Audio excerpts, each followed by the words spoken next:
বিচার ব্যবস্থা স্বাধীন না হওয়ার ফলে কিন্তু বিগত বছরগুলোতে আমরা অনেক ভোগান্তির শিকার হয়েছি।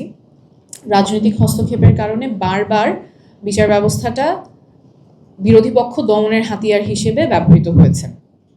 এবার যখন সুপ্রিম জুডিশিয়াল অ্যাপয়েন্টমেন্ট কাউন্সিল করার উদ্যোগটা নেওয়া হয়েছে, সেইটা বিচার ব্যবস্থাকে স্বাধীনভাবে কাজ করার জন্য একটা উদ্যোগ, যাতে করে রাজনৈতিক হস্তক্ষেপ এর বাইরে থেকে বিচার ব্যবস্থা স্বাধীনভাবে কাজ করতে পারে।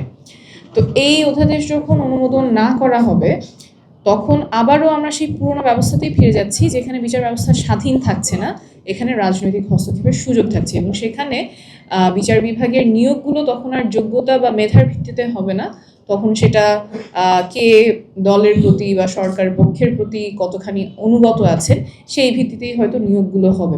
সরকার বলতে চাচ্ছেন যে এটা আরও শক্তিশালী আইন দ্বারা প্রতিস্থাপিত হবে। তো সেই শক্তিশালী আইন দ্বারা প্রতিস্থাপিত হওয়ার আগ পর্যন্ত তাহলে কি আমরা সেই পুরোনো ব্যবস্থাতেই থাকবো, যেখানে বিচার ব্যবস্থা স্বাধীন থাকে না, বরঞ্চ রাজনৈতিক হস্তক্ষেপের প্রতি অনুকূল থাকে এবং রাজনৈতিক হস্তক্ষেপের মাধ্যমে একটা দমন পীড়নের হাতিয়ার হয়ে ওঠে। RICL TMX, যুগের পর যুগ স্থাপনা থাকে মজবুত। একই কথা গুম প্রতিরোধ নিয়ে যে অধ্যাদেশ, সেখানেও সরকার বলতে চাচ্ছেন যে গুম প্রতিরোধ অধ্যাদেশে যেই ক্লজটা আছে যে আইন শৃঙ্খলা রক্ষাকারী বাহিনী তাদের বিরুদ্ধে যদি কোনো তদন্ত করতে হয় বা গ্রেপ্তার করতে হয়, তাহলে সরকারের পূর্বানুমতি লাগবে। গুমের সংজ্ঞাটা কি? গুমের সংজ্ঞা হচ্ছে যে একজনের লিবার্টি নিয়ে যাওয়া হয় এবং সেটা রাষ্ট্রের মাধ্যমেই হয়, রাষ্ট্রের পৃষ্ঠপোষকতাতেই হয়। অর্থাৎ রাষ্ট্র এখানে সরাসরি যুক্ত থাকে তার বাহিনীর মাধ্যমে, আইনশৃঙ্খলা বাহিনীর মাধ্যমে একজনকে গুম করার ক্ষেত্রে। তো যিনি গুমের শিকার হবেন, এই গুমের ঘটনা তদন্ত করার জন্য যদি সরকারেরই কাছ থেকে অনুমতি নিতে হয়, তাহলে কি আদৌ কখনো এটার বিচার হবে?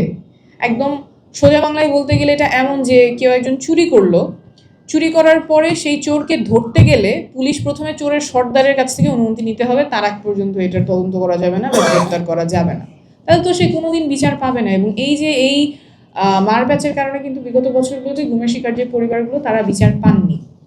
তো আমরা একটা অভ্যুত্থানের পরে স্বাধীন বিচার ব্যবস্থার কথা বলছি, গুম প্রতিরোধের কথা বলছি, এবং সেখানে কিছু ইউজফুল ইনস্ট্রুমেন্টস, কিছু ইউজফুল টুলস আমাদের সামনে আছে, কিন্তু মনে হচ্ছে আমরা পেছনের দিকে যাচ্ছি, পুরোনো ব্যবস্থার দিকে যাচ্ছি, যেখানে আসলে এগুলো প্রতিকারের এফেক্টিভ টুলস এবং যেই ব্যবস্থাগুলো বা মেকানিজমগুলো আমাদের সামনে থাকার কথা, এগুলোকে আরও মজবুত করার কথা, আরও স্ট্রেনথেন করার কথা, এবং যাতে এগুলো সঠিকভাবে বাস্তবায়ন হয়, মানুষের অধিকারগুলো সংরক্ষণে যাতে এই টুলসগুলো আমরা ভালোভাবে ব্যবহার করতে পারি, সেই রাস্তায় না হেঁটে আমরা পেছনের দিকে যাচ্ছি।